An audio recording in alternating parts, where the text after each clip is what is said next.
உங்களுக்கு அமைதி உரித்தாக. அன்பார்ந்தவர்களே, மரியன்னையின் ஓராண்டில் வீடியோ வழி விவிலிய வாசிப்பு திட்டத்தினுடைய 67ஆம் நாளுக்குள் இன்று நாம் நுழைந்திருக்கிறோம். இன்றைக்கி நம்ம தொடர்ந்து எண்ணிக்கையில் வாசிச்சுக்கிட்டு இருக்கோம். 18ஆம் அதிகாரம் இன்றைக்கி வாசிக்க போகிறோம். திரும்பவும் ஆண்டவர் திருச்சட்டங்களை திரும்ப கொடுக்க போகிறார். நம்ம ஏற்கனவே பார்த்தோம், இது கதை வடிவம் கொண்ட புத்தகம் எண்ணிக்கை. ஆனால் அதுக்கு நடுவில் சட்டங்கள் கொடுக்கப்படும். எப்போ கொடுக்கப்படும்? எப்போ மக்கள் பாவம் செய்கிறார்களோ அப்போது சட்டம் கொடுக்கப்படுகிறது எக்ஸ்ட்ராவாக. இதை நம்ம கலாத்தியர் புதிய ஏற்பாட்டில் கலாத்தியர் 3ஆம் அதிகாரம் 19ஆம் வசனத்தையும் பார்க்குறோம். திருச்சட்டங்களை மீறும்போது, பாவம் பெருகும்போது திருச்சட்டம் கொடுக்கப்படுகிறது, சட்டங்கள் கட்டளைகள் கொடுக்கப்படுகிறது. ஸோ நம்ம ஃபஸ்ட்டு பார்த்தோம், மக்கள் போய் கானானை எதிர்த்து போரிட்டு அதை கைப்பற்றுவதற்கு பயப்பட்டாங்க. ஆண்டவர் அங்கே போய் நம்ம தானிய பலிகள் காணிக்கைகள் செலுத்த வேண்டியது பற்றின அந்த சட்டங்கள்லாம் இன்றைக்கி 15 கொடுக்கறது நம்ம பார்த்தோம். இன்றைக்கி குருத்துவத்துக்கு எதிராக ஆரோனுடைய புதல்வர்களுக்கு எதிராகவும் மக்கள் முறையிட்டார்கள், கிளர்ச்சி செஞ்சாங்க. அதனால் குருத்துவத்துக்கு சம்மந்தப்பட்ட அதனுடைய முக்கியத்துவம், அதை சுற்றி இருக்கக்கூடிய சட்டங்களை ஆண்டவர் திரும்பவும் ரீட்ரேட் பண்ணுவார், அதை திரும்பவும் உறுதிப்படுத்துவார். ஸோ அதுதான் இன்றைக்கி நம்ம 18ஆம் அதிகாரம் வாசிக்க போகிறோம். திரும்பி 19ஆம் அதிகாரம் நாளைக்கும் சட்டம் தான் இருக்கும். அதுக்கப்புறம் திரும்ப 20 திரும்ப கதை தொடரும். இஸ்ரேல் மக்கள் பாலைவனத்தில் என்னென்ன செஞ்சாங்க அப்படின்னு சொல்லி. ஸோ இவங்க எப்பப்பெல்லாம் அவங்க பாவம் செய்கிறார்களோ கட்டளைகள் கொடுக்கப்படுது. அதை நம்ம பார்த்தோம்.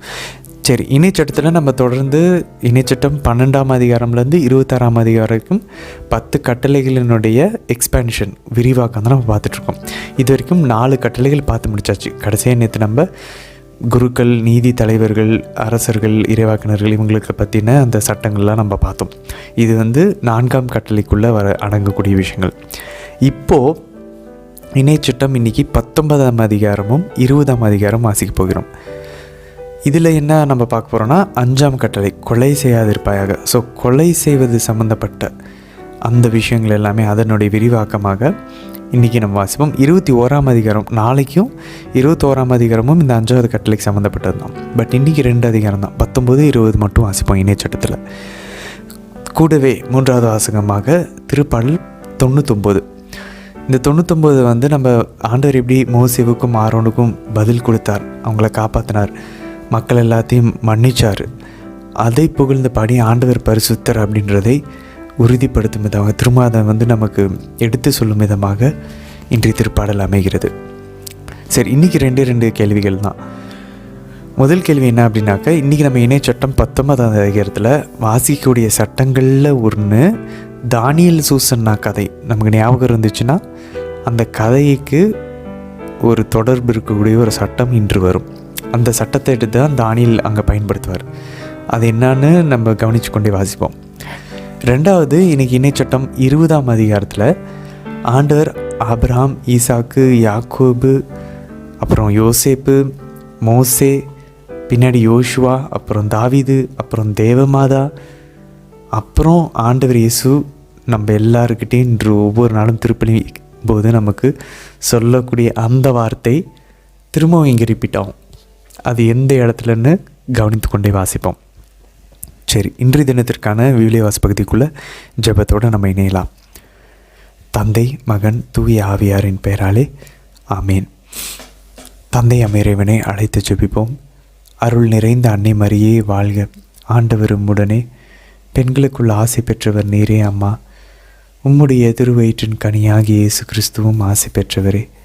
புனித அன்னை மரியே, இறைவனின் தாயே, பாவிகளாக இருக்கிற எங்களுக்காக இப்பொழுதும் எங்கள் இறப்பின் வேலையிலும் வேண்டிக் கொள்ளும் அம்மா. ஆமேன். சுதனாகிய இறைவனை அழைத்து ஜெபிப்போம். அருள் நிறைந்த அன்னை மரியே வாழ்க. ஆண்டவர் உம்முடனே, பெண்களுக்குள் ஆசை பெற்றவர் நீரே அம்மா. உம்முடைய திருவயிற்றின் கனியாகிய இயேசு கிறிஸ்துவும் ஆசை பெற்றவரே.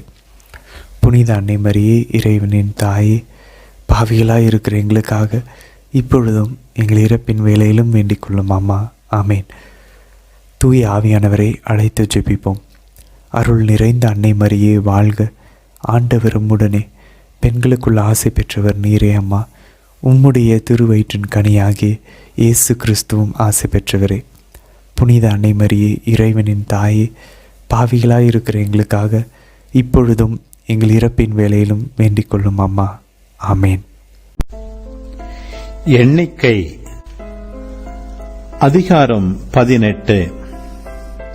பின்னர் ஆண்டவர் ஆரோனிடம் கூறியது, நீயும் உன் புதல்வரும் உன்னோடிருக்கும் உன் மூதாதையர் வீட்டாரும் திரு உறைவிடம் தொடர்பான குற்றத்தை சுமப்பீர்கள். உங்கள் குருத்துவம் தொடர்பான குற்றத்தையோ நீயும் உன்னோடிருக்கும் உன் புதல்வரும் சுமப்பீர்கள். உன் மூதாதையர் குலமான லேவி குலத்தில் உள்ள உன் சகோதரரையும் உன்னுடன் கூட்டிக் கொண்டு வர வேண்டும். அவர்கள் உங்களோடு சேர்ந்து நீயும் உன்னோடிருக்கும் உன் புதல்வரும் உடன்படிக்கை கூடாரத்தின் முன் நிற்கும் போது உங்களுக்கு உதவி செய்யட்டும். அவர்கள் உங்களுக்கு உதவி செய்து கூடாரத்தின் அனைத்து கடமைகளையும் கவனித்துக் கொள்வார்கள். ஆனால் நீங்களும் அவர்களோடு சாகாதபடி திரு உறைவிடத்தின் பாத்திரங்களையோ பலிபீடத்தையோ அவர்கள் நெருங்குமாறு அனுமதிக்க வேண்டாம். அவர்கள் உங்களோடு சேர்ந்து சந்திப்பு கூடாரத்தையும் கூடாரத்தின் அனைத்து வேலைகளையும் கவனித்துக் கொள்வார்கள். வேறு எவரும் உங்கள் அருகில் வரலாகாது. இஸ்ரேல் மக்கள் மேல் இனி என்றுமே சினம் இராதபடி திரு உறைவிடத்தின் கடமைகளையும் பலிபீடத்தின் கடமைகளையும் நீங்களே கவனித்துக் கொள்ள வேண்டும். இதோ உங்கள் சகோதரராகிய லேவியரை இஸ்ரேல் மக்களிலிருந்து நான் தெரிந்தெடுத்தேன். சந்திப்பு கூடார வேலை செய்ய அவர்கள் உங்களுக்கென ஆண்டவருக்காக அர்ப்பணிக்கப்பட்ட கொடை ஆவர்.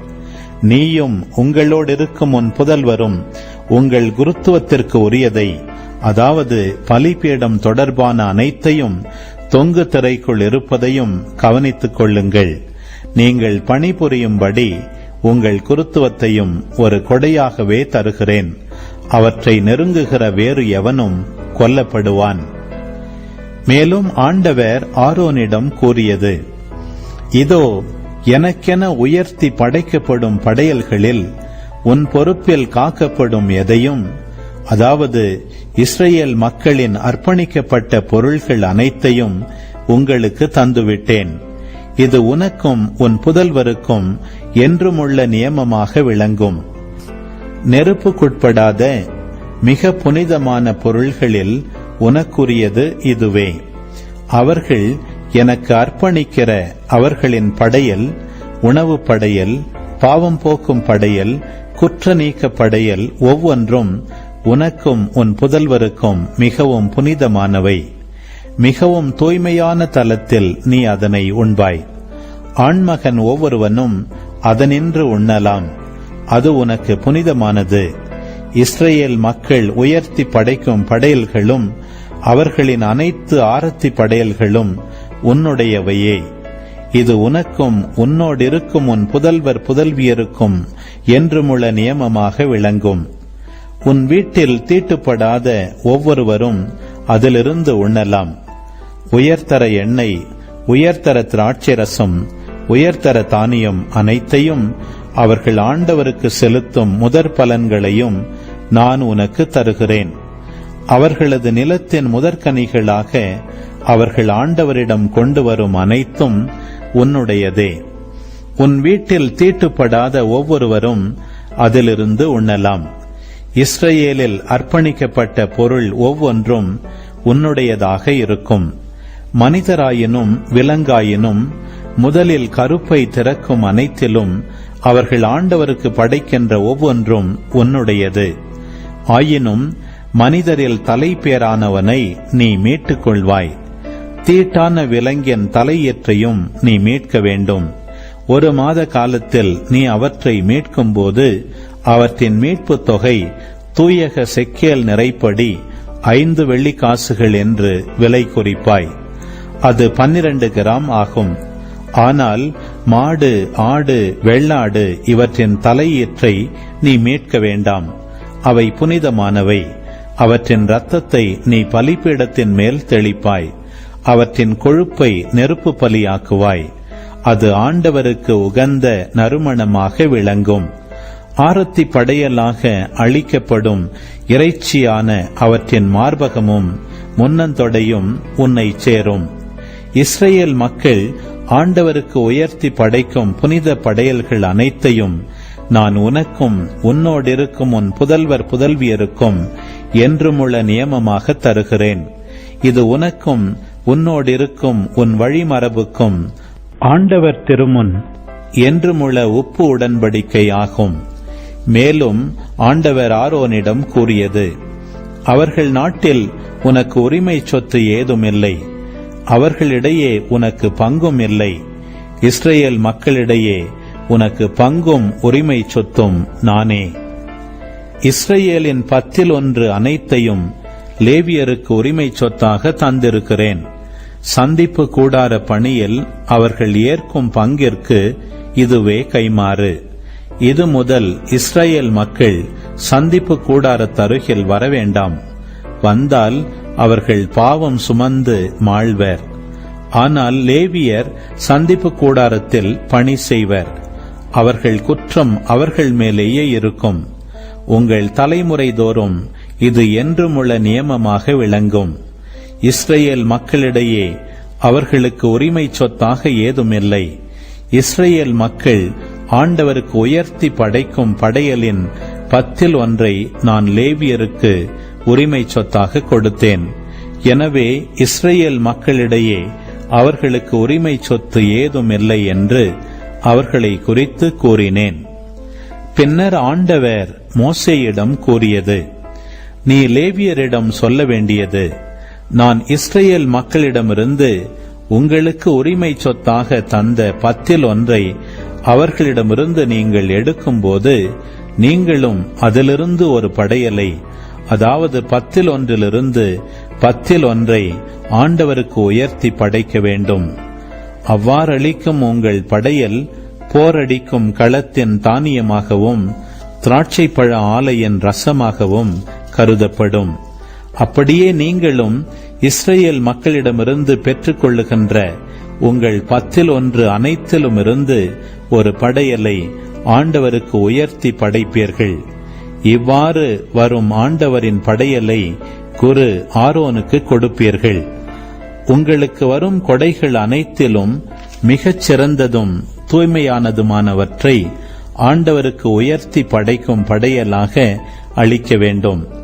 எனவே நீ அவர்களிடம் சொல்ல வேண்டியது, அதிலிருந்து மிகச் சிறப்பானதை நீங்கள் படைத்த பின் மீதியானது லேவியருக்கு போரடிக்கும் களத்தின் என்றும் திராட்சை பழ ஆலையின் என்றும் வரவேண்டியவையாக கருதப்படும். அதனை எவ்விடத்திலும் நீங்களும் உங்கள் வீட்டாரும் உண்ணலாம். அது சந்திப்பு கூடாரத்தில் நீங்கள் செய்யும் பணிக்காக வரும் கைமாறு ஆகும். நீங்கள் அதில் மிகச் சிறப்பானதை படைப்பதால் இந்த காரியத்தில் உங்கள் மேல் பாவம் இராது. நீங்கள் இஸ்ரேல் மக்களின் புனித பொருள்களை தீட்டுப்படுத்தாதிருங்கள், இல்லையேல் சாவீர்கள். இணைச்சட்டம் அதிகாரம் 19. உன் கடவுளாகிய ஆண்டவர் வேற்றினத்தாரை வேறறுத்து அவர்களின் நாடுகளை உனக்கு கொடுப்பார். நீ அவற்றை உடைமையாக்கி அவர்களது நகர்களிலும் வீடுகளிலும் குடியேறுவாய். நீ உடைமையாக்கிக் கொள்ளும்படி உன் கடவுளாகிய ஆண்டவர் கொடுக்கவிருக்கும் நாட்டினிடையே 3 நகர்களை உனக்கென ஒதுக்கிவை. கொலை செய்தவன் எவனும் அங்கே தப்பி ஓடும்படி சாலைகளை அமை. இவ்வாறு உன் உரிமை சொத்தாகுமாறு கடவுளாகிய ஆண்டவர் உனக்கு கொடுக்கவிருக்கும் நாட்டை 3 பாகங்களாக பெறி. அங்கே ஓடிப்போவதன் மூலம் உயிர் வாழத்தக்க கொலையாளி யாரெனில், தற்செயலாய் முன்பகை ஏதுமின்றி தனக்கு அடுத்திருப்பவனை கொலை செய்பவனே. சான்றாக, ஒருவன் மரம் வெட்டுவதற்காக தனக்கு அடுத்திருப்பவனோடு காட்டுக்குள் செல்கிறான்.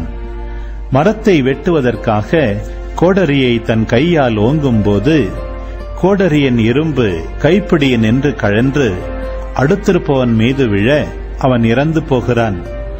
அப்போது அப்படிப்பட்டவன் இந்நகர்கள் ஒன்றினுக்குள் தப்பியோடி அங்கே வாழலாம். இல்லையெனில் கொலை செய்யப்பட்டவனின் முறை உறவினன் கோபவெறியால் பழிவாங்கும்படி கொலையாளியை பின்தொடரும் போது செல்லும் வழி நீண்டதாக இருந்தால் அவனை பிடித்து கொன்றுவிட ஏதுவாகும். ஆனால் கொலை செய்யப்பட்டவன் மீது கொலையாளிக்கு முன்பகை இல்லாததால் அவன் சாவுக்குரிய குற்றம் ஏதும் செய்யவில்லை என்பது உண்மை. எனவேதான் நான் உனக்கு கட்டளையிடுகிறேன், 3 நகர்களை உனக்கென ஒதுக்கிவை.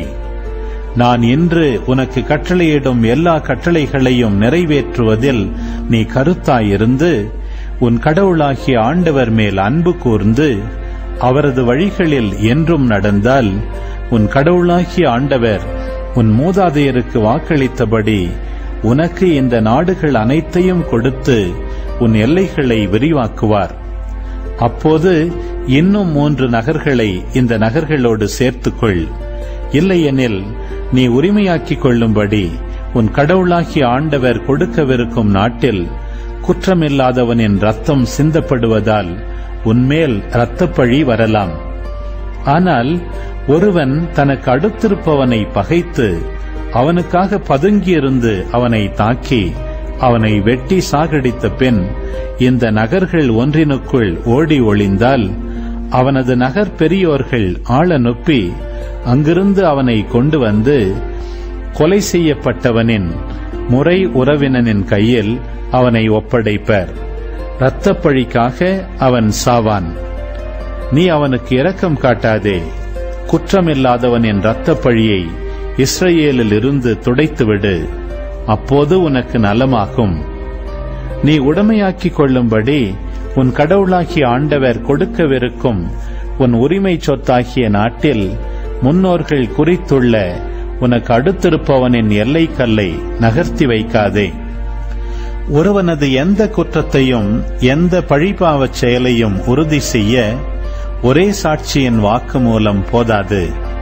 2 அல்லது 3 சாட்சிகளின் வாக்குமூலத்தாலே அது உறுதி செய்யப்பட வேண்டும். ஒருவன் மேல் குற்றம் சுமத்தும்படி ஒரு பொய் சாட்சி முன்வந்தால் வழக்காடுகிற இருவரும் ஆண்டவரின் திருமுன் அன்றைய நாளில் ஊழியம் புரியும் குருக்களிடமும் நீதிபதிகளிடமும் வரட்டும். நீதிபதிகள் தீர விசாரிப்பர். சான்று சொன்னவன் பொய் சாட்சி என்றும் தன் சகோதரனை அநியாயமாக குற்றம் சாட்டியுள்ளான் என்றும் அறிந்தால் அவன் தன் சகோதரனுக்கு செய்ய நினைத்தது போலவே அவனுக்கு செய்யுங்கள். இவ்வாறு உங்கள் நடுவிலிருந்து தீமையை அகற்றுங்கள். அப்போது அதை கேட்டு மற்றவர்களும் அஞ்சுவர். அத்தகைய தீச்செயலை உங்களிடையே எவரும் செய்ய துணியார். நீ அவனுக்கு இரக்கம் காட்டாதே. உயிருக்கு உயிர், கண்ணுக்கு கண், பல்லுக்கு பல், கைக்கு கை, காலுக்கு கால். இணைச்சட்டம். அதிகாரம் 20.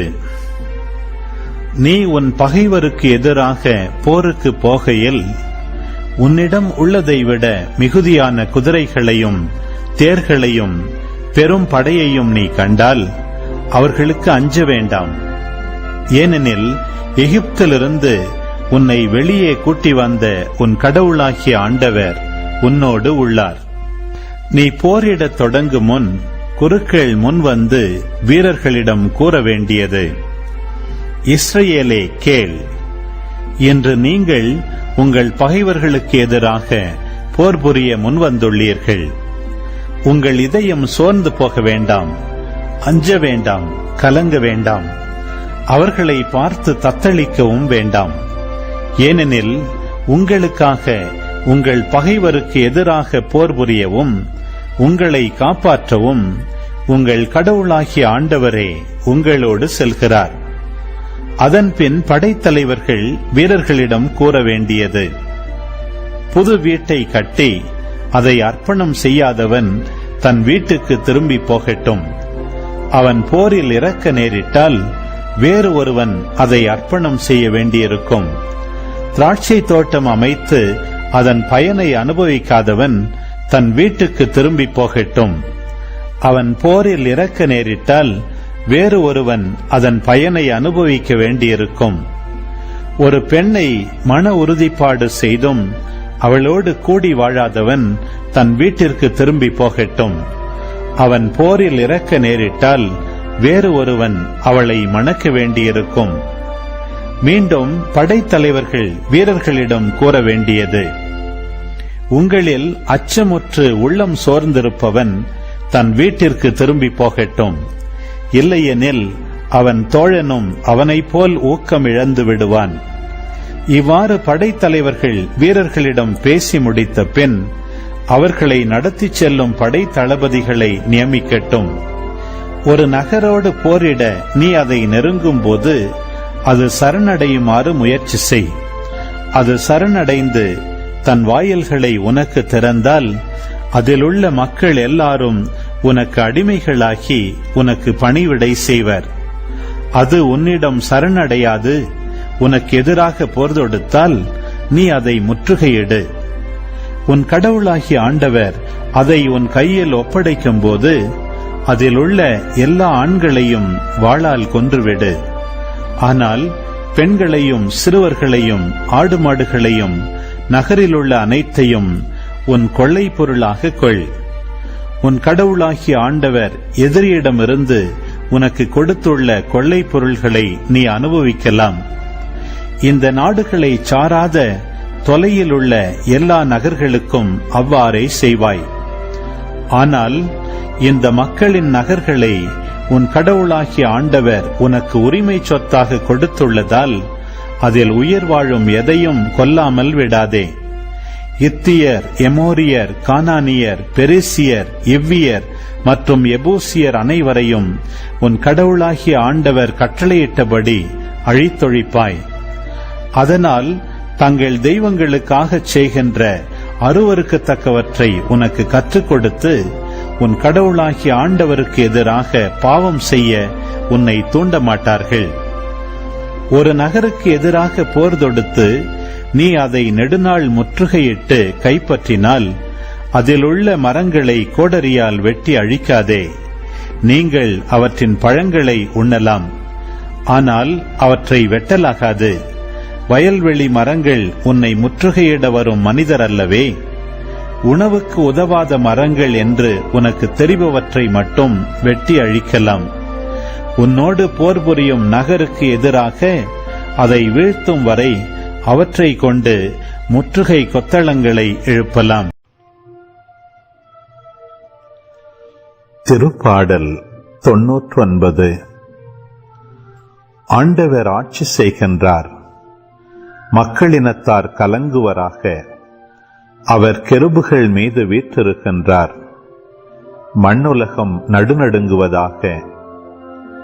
சீயோனில் ஆண்டவர் மேன்மையுடன் விளங்குகின்றார், எல்லா இனத்தார் முன்பும் மாட்சியுடன் திகழ்கின்றார்.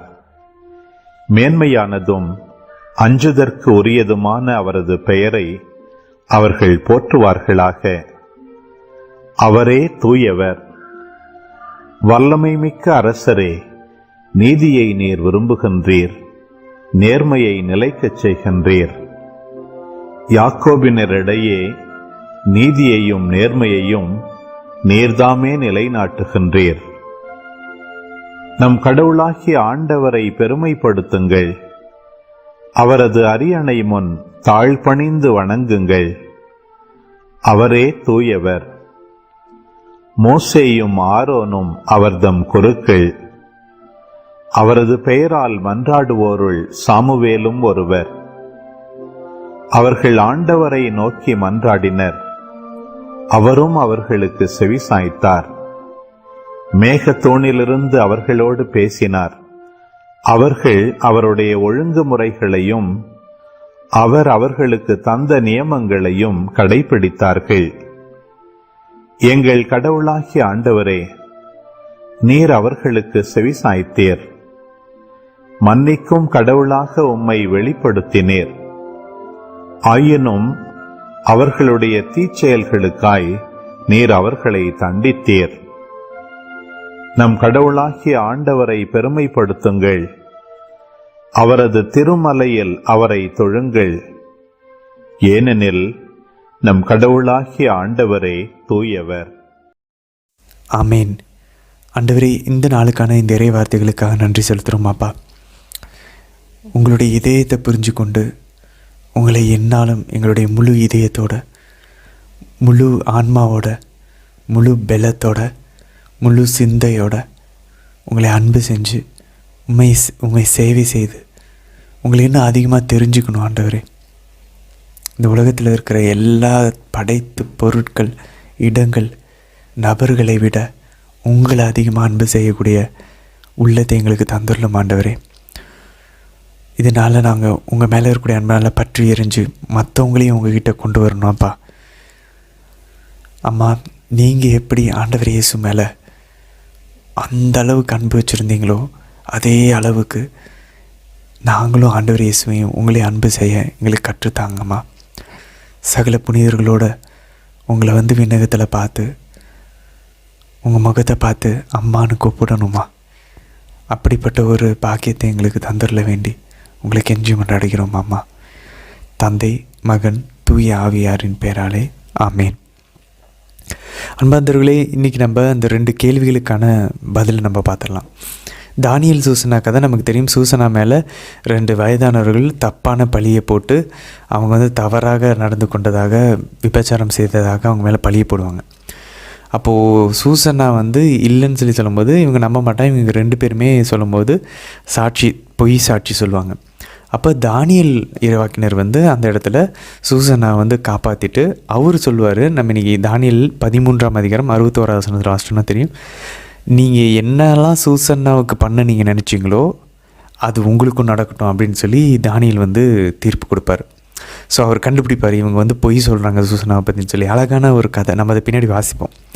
ஸோ அது எதை பொறுத்தது அப்படின்னா, இன்றைக்கி இணைச்சட்டம் 19ஆம் அதிகாரம் 18லேருந்து 19 வசனத்தில் பார்க்குறோம். யாராவது பொய் சாட்சி சொன்னாங்கன்னா அவங்க அந்த பொய் சாட்சி சொல்லி அவங்கள என்ன தண்டனை கொடுக்கணும் அந்த குற்றவாளிக்குன்னு சொல்லி இவங்க சொல்கிறாங்களோ, இவங்க பொய் சாட்சி சொல்கிறாங்கன்றது கண்டுபிடிக்கப்பட்டுட்டா அந்த குற்றவாளிக்கு என்ன தண்டனை கொடுக்கணும்னு இவங்க சொன்னாங்களோ அதே தண்டனையை இந்த பொய் சாட்சிகளுக்கு சொன்னவங்களுக்கு கொடுக்கணும் அப்படின்னு சொல்லி இன்றைக்கி இணைச்சட்டம் நம்ம வாசித்தோம்.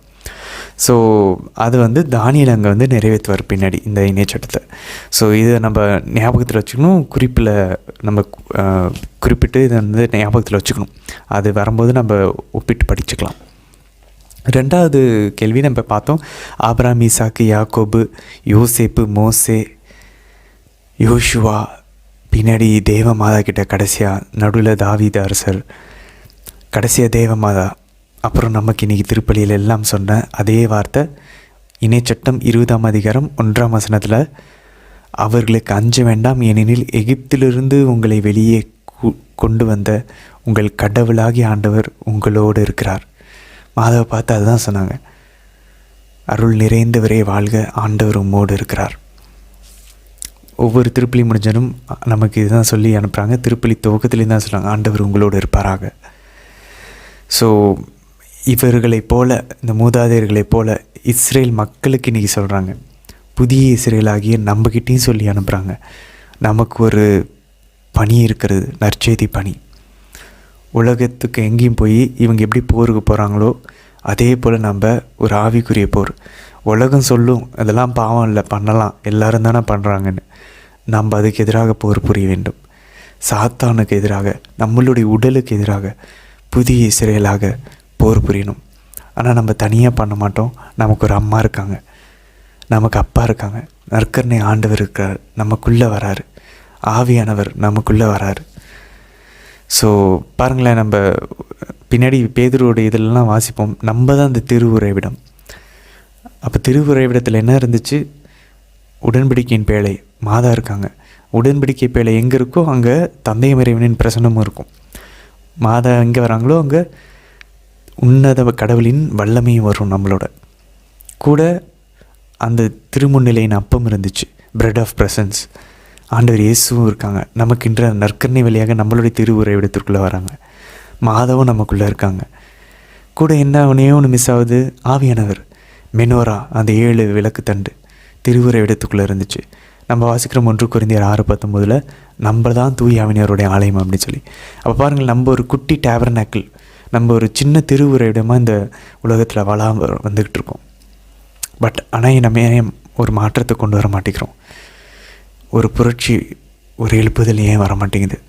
நம்ம யோசிக்கணும், ஆண்டவர்கிட்ட கேட்கணும், நம்ம அர்ப்பணிக்கணும். ஆண்டவர் நம்மளை எடுத்து பயன்படுத்துவார். மாதாவை எப்படி பயன்படுத்தினாரோ, புனிதர்களை எப்படி பயன்படுத்தினாரோ அதே போல். சரி, இன்றைய விளக்கம் ரொம்ப ரொம்ப சுருக்கம் தான். 18ஆம் அதிகாரம் எண்ணிக்கையில் நம்ம வாசிக்கிறோம். ஆனால் நீங்கள் அவர்களோடு சாகாதபடி திருவுறைவிடத்தின் பாத்திரங்களையோ பலிபீடத்தையோ அவர்கள் நெருங்குமாறு அனுமதிக்க வேண்டாம். ஸோ பாருங்கள், நம்ம ஆரோன் புதல்வர்கள் குருத்துவம் நம்ம பேசணும், ஆனால் அந்த குருத்துவத்துக்கு எவ்வளோ ஒரு கடமை இருக்குது பாருங்கள். பின்னாடி நம்ம புதிய ஏற்பாட்டிலையும் நம்ம வாசிப்போம். ஆண்டவர் சொல்வார், நீங்கள் போதகர்களாக இருந்தாங்க, டீச்சர்ஸாக இருந்தீங்கன்னா உங்கள்கிட்டருந்து எதிர்பார்க்கப்படுவது அதிகமாக இருக்கும் அப்படின்னு சொல்லி அதெல்லாம் நம்ம பின்னாடி வாசிப்போம். அப்போ ஒருத்தர் தலைமை அந்த ஒரு நிலையில் இருக்கிறாங்க அப்படின்னாக்க அவங்க இன்னும் பரிசுத்தமாக இருக்கணும்னு ஆண்டவர் எதிர்பார்ப்பார். ஸோ இவங்க பலிபீடத்தையோ இல்லை அதனுடைய பூசை பொருட்களையோ அவங்க பரிசுத்தமாக காத்துக்கொள்ள வேண்டியது அவருடைய புதல்வர்களுக்கு இருக்கக்கூடிய ஒரு கடமை. இன்றைக்கி நம்மளும் அதை கத்தோலிக்க திருவையில் பார்ப்போமே, குருக்கள் கன்னியர்கள் திருச்சபையை பரிசுத்தமாக காத்துக்கணும். நம்ம சர்ச்சை நற்கரணைக்கு உரிய மரியாதையும் பயபக்தியும் வணக்கத்தையும் செலுத்துகிறாங்களா, அது ரொம்ப முக்கியம் குருக்களுக்கு. ஏன்னா அது ஆண்டவர் அப்புறம் அவங்ககிட்ட கணக்கு கேட்பார். அதான் பாருங்கள், இப்படி இந்த பாதிரி பியோ திருப்பலி நிறைவேற்றுறது, யாருக்காவது திருப்பலி மேலே சந்தேகம் இருந்துச்சுன்னா இப்படி இந்த பாதிரி பியோ நிறைவேற்ற திருப்பலியில் போய் கலந்துக்கணும் அப்படின்வாங்க. இப்படி இந்த லோயலா என்னாசியார் அவருடைய ஸ்பிரிச்சுவல் ஜேர்னல் ஆன்மீக அந்த ஏட்டில் அவர் ஒவ்வொரு நாளும் எழுதக்கூடிய இது எப்படி இருந்துச்சுன்னு சொல்லி அவங்க எழுதுறதுல அவர் அந்த எக்ஸாமினேஷன் ஆன்ம பரிசோதனை பண்ணி எழுதுகிறாரு.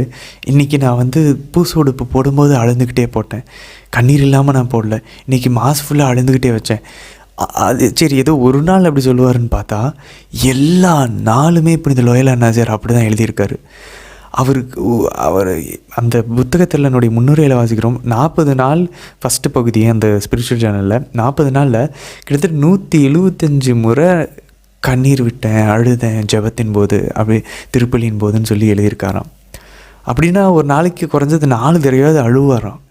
ஆண்டவருடைய மகத்துவத்தை நினச்சி, அவரோட அன்பை நினச்சி, அவரோட இறக்கத்தை, அவரோட மகிமையை நினச்சி, அவர் நம்ம மேலே எவ்வளோ அன்பு செய்கிறான்றதை நினச்சி பாருங்களேன்.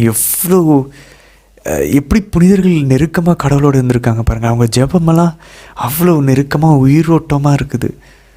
ஆனால் நம்மளுடைய ஜெபம் எப்படி இருப்பாங்க? ஆனால் நம்ம அடையலாம், ஆண்டவர்கிட்ட கேட்கணும், அவங்கள போல் பர்சியர் பண்ணணும், நிறைய தியாகம் பண்ணணும், விடாமுயற்சியில் முழங்காலில் யுத்தம் பண்ணால் நம்மளும் அவர்களை போல் அந்த நெருக்கத்தை அடையலாம். கேட்கலாம் ஆக்சுவலாக ஆண்டவர்கிட்ட. அதான் பாருங்கள், தொடர்ந்து 20வது வசனத்தில் இன்னைக்கு 18ஆம் அதிகாரத்தில் ஆண்டவர் சொல்ல பாருங்கள், எவ்வளோ அழகாக குருத்துவம் ஈஸியில் பாருங்களேன். அவங்க குடும்பத்தையே விட்டுட்டு வந்திருக்காங்க, அவங்களுக்கு இருந்த அந்த ஒரு வாழ்க்கையை தியாகம் பண்ணிவிட்டு ஆண்டவருக்கு கொடுத்துட்டு வந்திருக்காங்க. ஆண்டவர் சொல்கிறார் பாருங்கள், ஆரோனோட புதல்வர்கள், அவர்கள் நாட்டில் உனக்கு உரிமை சொத்து ஏதும் இல்லை, அவர்களிடையே உனக்கு பங்கு இல்லை, இஸ்ரேல் மக்களிடையே உனக்கு பங்கும் உரிமை சொத்தும் நானே. I am your portion and inheritance and share. எப்படி ஆண்டவர் சொல்கிறார் பாருங்களேன். அப்போ குருத்துவன்றது எவ்வளோ மேன்மையானது பாருங்களேன். மற்றவங்களுக்கெல்லாம் குடும்பம் இருக்குது, அவங்களுக்கு எதாவது ஒன்றா பார்த்துக்க இருக்குது, அவங்களுக்கு நிலன் இருக்குது, சொந்த வீடு இருக்குது. இப்போவும் கத்தோலிக்க குருக்கள் கன்னியர்கள் அப்படி தான் வாழ்கிறாங்க. உங்களுக்கு எதுவுமே வேணாம், உனக்கு சொத்து நான் அப்படின்றாரு. எவ்வளோ நெருக்கமான வார்த்தைகள் பாருங்களேன் குருக்கள் கன்னியர்களுக்கு. இது ஒரு அழகான அழைப்பு. ஆனால் இந்த அழைப்பு நிறைய பேருக்கு தெரியாமலே போயிட்டுருக்கு. ஏன்னா இப்போ அது டீஃபால்ட் கல்யாணம் ஆகிடுச்சு. ஆண்டவரே, நான் ஒரு கத்தோலிக்க பையன், நான் கத்தோலிக்க பொண்ணு, எனக்கு கல்யாணம் பண்ணுற வயசு வந்திருக்கு ஆண்டவரே, எனக்கு நீங்கள் குருத்துவம் வச்சுருக்கீங்க, துறவரம் வச்சுருக்கீங்களா, இல்லை நான் கல்யாணம் பண்ணணுமா? யாராச்சும் கேள்வி கேட்குறோமா? இந்த கேள்வி இந்த டிசர்ன்மெண்ட்டுக்கே போகிறதில்ல. டீஃபால்ட் கல்யாணம் முடிஞ்சிச்சு. ஆனால் குருத்துவம் எவ்வளோ மேன்மையாக இருக்குது பாருங்களேன். ஆனால் பாருங்கள், அதனால் குருத்துவம் ரொம்ப கஷ்டமும் கூட. யாருமே இல்லாமல் இருப்பாங்க, பட் கடவுள் கூட இருக்கார், மாதா இருக்காங்க, வானதூதர்கள் இருக்காங்க, புனிதர்கள் இருக்காங்க. எல்லாரை விட அதிகமாக எக்ஸ்ட்ரா அவங்களுடைய குருத்துவத்திற்குன்னு, அவங்களுடைய துறவர வாழ்வுக்குன்னு கன்னியர்களுக்கு ஸ்பெஷல் வானதூதர்களுக்கு கொடுக்கப்படுகிறாங்களாம். அதனால் அவங்க சில சமயம் பலவீனத்தில் நமக்கு தெரியும், நிறைய பேர் அவங்களுடைய அந்த அழைப்புக்கு ஏற்ற வாழ்க்கையை வாழாமல் இருப்பாங்க. நம்ம செய்ய வேண்டியது அவங்களுக்கு ஒரு அருள் இந்த மாதிரியாவது ஜெபிக்கலாம். நம்ம பங்கு ஃபாதருக்காக டெய்லி ஒரு இருந்துல மாதிரியே ஜெபிக்க முடியுமா? நமக்கு தெரிஞ்ச சிஸ்டர்ஸ், நமக்கு ரொம்ப பிடிச்சவங்க யாராவது ஒருத்தரை, ஒரு ஃபாதர் ஒரு சிஸ்டரை நம்ம தத்தெடுத்து டெய்லி அவங்களுக்காக ஒரு அருள் இந்த மாதிரியே ஜெபிக்க முடியுமா? நம்ம பங்கில் இருக்கவங்க, ஸ்கூலு, காலேஜு, பேரிஷ், எங்கேயாச்சும் நமக்கு தெரிஞ்சவங்களுக்காக ஜெபிக்கலாமா? அந்த ஒரு முடிவை நம்ம எடுப்போமா? பின்னாடி அது மிகப்பெரிய ஒரு ஆசீர்வாதமாக நமக்கு வந்து சேரும்.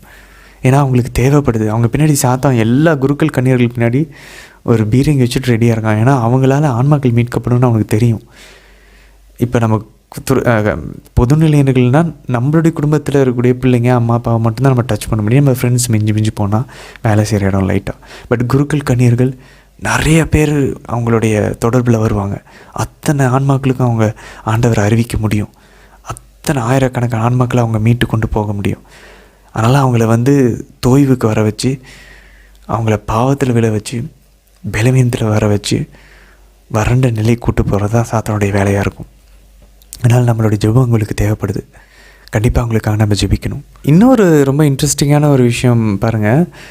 இன்றைக்கி 18ஆம் அதிகாரத்தில் 26ஆம் வசனத்தில் பாருங்கள், 10 10 ஆண்டவருக்கு உயர்த்தி படைக்க வேண்டும். Tithe of the tithe. இது சோகத்தூர் தியான மையத்தில் ஃபாதர் ஸ்டீஃபன் நம்ம எல்லாருக்குமே தெரிஞ்சிருக்கும் பல பேருக்கு. ஃபாதர் ஸ்டீஃபன் ஒரு நாள் ரெட்டில் சொன்னார், அவர் வந்து இந்த டைத் ஆஃப் த டைத் பண்ணுவாராம். அப்படின்னா அவர் செய்கிறதே கடவுளுடைய பணி தான். கடவுளுக்கு தான் நம்ம கொண்டு வந்து 10 பங்கு கொடுக்குறோன்னு வச்சுக்கோங்களேன். அந்த ரெட்ரீட் சென்டருக்கு அந்த 10 பங்குலேருந்து, அங்கே நம்ம கொடுக்குற 10 பங்குலேருந்து அவர் அதில் வர வருமானத்துலேருந்து ஒரு 10 பங்கு எடுத்து அவர் தனியாக ஆண்டவருக்கு கொடுப்பாராம். அப்போ பாருங்களேன், கரெக்டாக அதை வந்து ஃபாதர் ஃபாலோ பண்ணுறாரு. அப்போது குருக்கள் கன்னியர்களுக்கும் இதற்கு 10 பங்கு, வெறும் பொதுநிலையர்களுக்கு மட்டும் இல்லை. அதே போல் பாருங்கள், 29ஆவது வசனத்தில், உங்களுக்கு வரும் கொடைகள் அனைத்திலிருந்தும் மிக சிறந்ததும் தூய்மையானதுமானவற்றை ஆண்டவருக்கு உயர்த்தி படைக்கணும். ஆண்டவருக்கு எப்பயும் பெஸ்ட்டு தான் கொடுக்கணும். இது நமக்கு ஒரு டவுட் எழுப்புது. ஒருவேளை காயின் ஏனோ தானோ கொண்டு வந்து கொடுத்துருப்பாரோ. ஆபேல் வந்து நல்ல காணிக்கையை நம்ம பார்க்குறோம். அவருடைய மந்தையில் இருக்கக்கூடிய பெஸ்ட்டு ஆட்டுக்குட்டியை, இளம் கன்றை கொண்டு வந்து கொடுத்தாரு. ஒருவேளை அவர் பெஸ்ட்டு கொடுத்த காயின் நல்லா சிறந்ததையும் தூய்மையானதையும் மாசற்றதையும் பழுதற்றதையும் கொடுக்காமல் போயிருப்பாரோ அவருடைய விளைச்சல்ல இருந்து. இருக்கலாம், ஒரு வாய்ப்பு இருக்குது. ஏன்னா ஆண்டவர் இங்கே எதிர்பார்க்குறப்பாங்க, உங்கள்கிட்ட இருக்கிற ஃபஸ்ட்டு அண்ட் பெஸ்ட், தூய்மையானது சிறந்தது. நம்ம அப்போ கோயிலுக்கு கொடுக்கும்போது நம்ம மனசில் வச்சுக்கணும், நம்மக்கிட்ட இருக்கிற பெஸ்ட்டு பிள்ளைங்களே பெஸ்ட்டு பிள்ளையே குருத்துவத்து கொடுக்கணும். பெஸ்ட்டு பிள்ளை நம்ம வச்சுக்கிட்டு கோயிலுக்கு ஏதோ செல்லாத படிக்காத ஒரு பிள்ளையை கொடுக்கறதில்ல, இல்லை ஒரு பரிசுத்தம் இல்லாத ஒரு பிள்ளையை கொடுக்கறதில்ல. ஸோ இதுவும் நம்ம யோசிக்கணும். ஏதோ ஒரு காணிக்கை கொடுத்தாலும் சரி, நம்ம பிள்ளைங்களை கொடுத்தாலும் சரி. இன்னொரு அழகான ஒரு வசனம், இந்த 2 வசனங்கள் நம்ம முடிஞ்சால் மனப்பாடம் கூட பண்ணி வைக்கலாம். இணைச்சட்டம் 20ஆம் அதிகாரம் 3-4 வசனங்கள். இஸ்ரேலே கேளு, ஹியரோ இஸ்ரேல் ஷேமா.